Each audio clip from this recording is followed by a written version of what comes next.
Iron Mike Tyson was more than a boxer. He was a storm in the ring.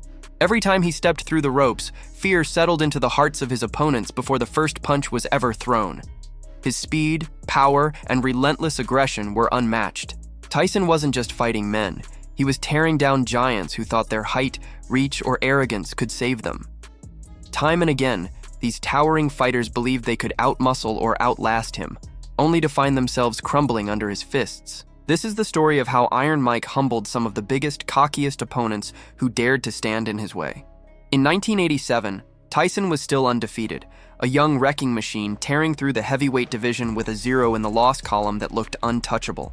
Then came Tony TNT Tucker. Standing a full head taller than Tyson and sporting a perfect 34-0 record, Tucker believed he was the man destined to end Tyson's reign. He had just knocked out Buster Douglas, the same man who years later would deliver Tyson his first professional loss. Tucker wasn't just big, he had skill, and he came into the fight with supreme confidence. When the bell rang, Tyson charged forward like always, throwing those piston-like combinations and thudding body shots. He didn't care about the size difference. But Tucker wasn't intimidated. He fired back sharp rights and uppercuts, even clowning Tyson mid-fight, mocking him as though Iron Mike was a child. It was a dangerous mistake. Tyson's fury ignited. Round after round, he battered Tucker with hooks to the body and head, wearing down the giant who thought he could play games with a lion. Tucker tried to hang on, but the truth was clear.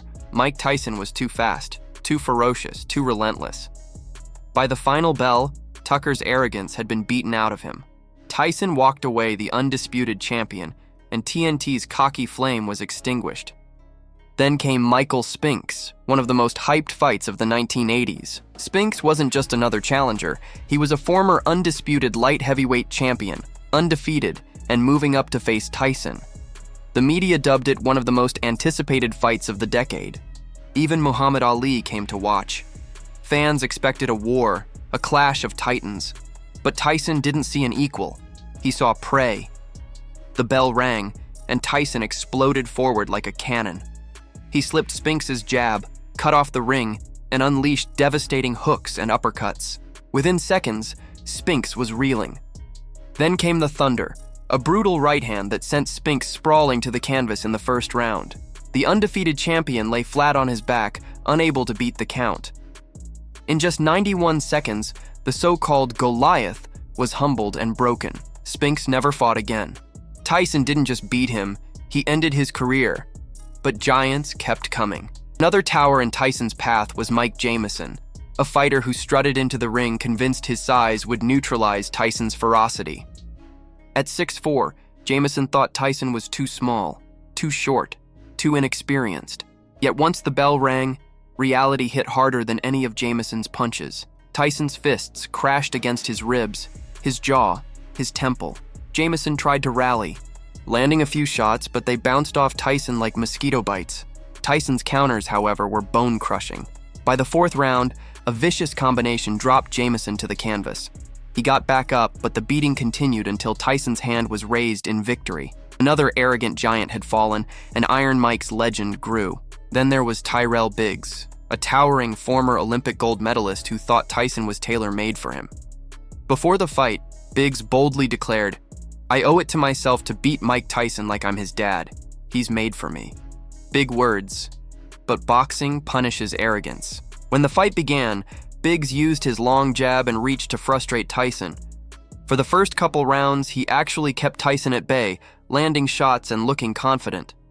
But Tyson wasn't rattled. He bided his time, slipping jabs, cutting angles, and looking for the opening.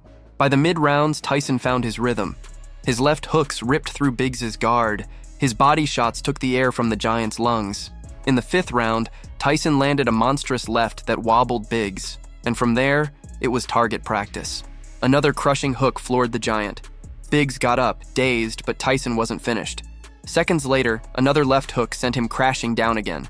This time, the fight was stopped. Tyson proved the old saying true: the bigger they are, the harder they fall. Not all of Tyson's enemies were respected boxers. Some were loudmouths who thought their words could intimidate him. One of the most notorious was Mitch Green, a self-proclaimed gangster who swore he would crush Tyson. He taunted him endlessly, claiming he would kill him in the ring. But Tyson wasn't one for words.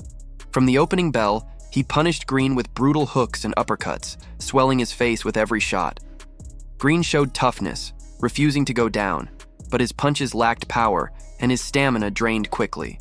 Tyson battered him for 10 rounds, winning a clear decision. Green left the ring humiliated but still talking trash. 2 years later, Green decided to settle things outside the ring. In a now infamous street fight in Harlem, he confronted Tyson. The result? One bare-knuckle punch from Tyson shattered Green's eye socket and knocked him down cold.